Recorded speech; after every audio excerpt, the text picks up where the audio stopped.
ஆண்டவராகிய இயேசு கிறிஸ்துவின் இன்னும் நாம் மைவிடுவதாக இந்த காலவெளியில் உங்களை யாவரையும் பார்ப்பதில் மிகுந்த சந்தோஷம். நம்ம எல்லாரும் ஒரு நாள் நியாய தீர்ப்பு நாளை சந்திக்க போகிறோம். கேட்கறதுக்கு சில பேருக்கு பயமாக இருக்கும், சில பேருக்கு சந்தோஷமாக இருக்கும்.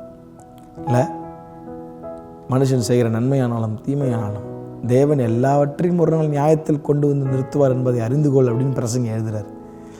இப்போ இந்த காரியம் சில பேருக்கு பயத்தை உண்டு பண்ணும். ஐயோ, நம்ம ஆண்டவர் முன்னாடி நிற்கணுமே அப்படின்னு. ஆனால் வசனம் என்ன சொல்லுதுன்னு பாருங்களேன். நீதிமொழிகள் 21ஆம் அதிகாரம் 15ஆம் வசனம். நியாய தீர்ப்பு நீதிமானுக்கு சந்தோஷம், அக்கிரமக்காரருக்கோ அழிவுமாம் அப்படின்றது எனக்கு ரொம்ப பிடிச்சிருக்கு. நீதிமானுக்கு நியாய தீர்ப்பு சந்தோஷத்தை ஏற்படுத்துமா? எவ்வளோ அழகாக இருக்குல்ல.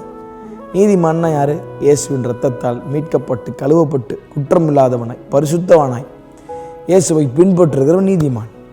இந்த உலகத்தில், பாவம் நிறைந்த உலகத்தில், பாவம் அவனை சூழ்ந்து வந்தாலும், உபத்திரவங்கள் அவனை சூழ்ந்து வந்தாலும், கஷ்டங்கள், தொல்லைகள், போராட்டங்கள் சூழ்ந்து வந்தாலும் கர்த்தரின் கரத்தை பிடித்து தூக்கெடுப்பார் என்று முழுமையாய் நம்புகிறவன் நீதிமான்.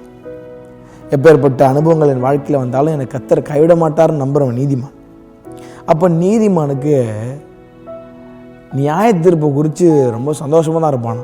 ஏன்னா அவனுக்கு தெரியும், கல்வாரி சிலுவையில் இயேசு கிறிஸ்து எனக்காய் மரித்து என் பாவத்திற்காக என் சாபத்தை, என் பாடுகளை, என் மீறுதல்களை, என் அக்கிரமங்களை அவர் தம்முடைய இரத்தத்தினாலே அவர் மாற்றிவிட்டார்.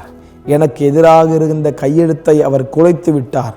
சிலுவையில் எனக்காக எல்லாவற்றையும் செய்து முடித்து விட்டார் என்று முழுமையாய் நம்புகிற நீதிமானுக்கு கடைசி நாட்களில் வரப்போகிற நியாய தீர்ப்பை குறித்து அது மிகுந்த சந்தோஷமாக இருக்குமா? இன்னைக்கு நீங்கள் எப்படி? கொஞ்சம் யோசிச்சு பாருங்கள். பயமாக இருக்கா, சந்தோஷமாக இருக்கா? பயமாக இருக்குன்னா கொஞ்சம் பிரச்சனை இருக்குன்னு அர்த்தம் உங்களுக்குள்ள. அதை சரி செய்யுங்க ஆண்டவரோடு. உங்களுக்கு இருக்கிற ஒரே சொல்யூஷன் சிலுவை மட்டும்தான், இயேசு மட்டும்தான். ஒரு மனிதனை மீட்பதற்கு ஆண்டவர் பலவிதமான திட்டங்களை கொண்டு வரவில்லை. ஒரே ஒரு திட்டம், மீட்பின் திட்டம், அதாவது இயேசு கிறிஸ்து மாத்திரம்தான்.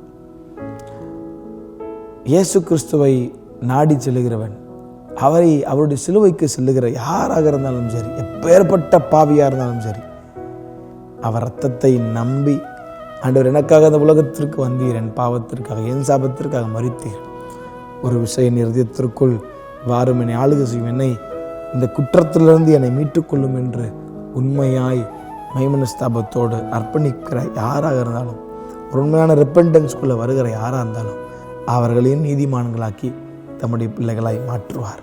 நீதிமானுக்கு நியாய தீர்ப்பை குறித்து பயம் இல்லை, சந்தோஷம் உண்டாகும். சந்தோஷமா இருங்க. கர்த்தர் தாவீங்களை அவர் ஆசீர்வதிப்பாராக. ஆமென்.